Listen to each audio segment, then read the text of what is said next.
So the early start to our spring could mean that you're seeing more color than usual right now. The lilacs are already blooming and some people's gardens seem to be taking off right now.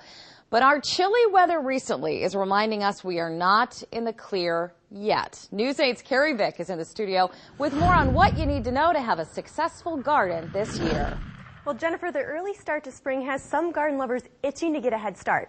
But experts say even though it warmed up earlier than usual this year, you still have to be careful about your plants getting too cold. The best way to protect your plants from chilly overnight temperatures is to cover them with sheets. They say fabric is better than plastic because it allows more airflow.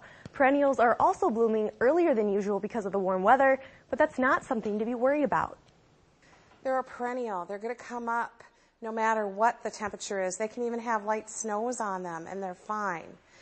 If you want to put something in a pot, in a container, that's great. There are often things you can put in pots and containers. But hold off on putting some things directly in the ground, which is still cold. Even though we didn't get a hard frost down in the ground's still cold. Now, another thing to keep in mind is that an early start to the bloom means an early end to the bloom, which will also affect how you plan your garden.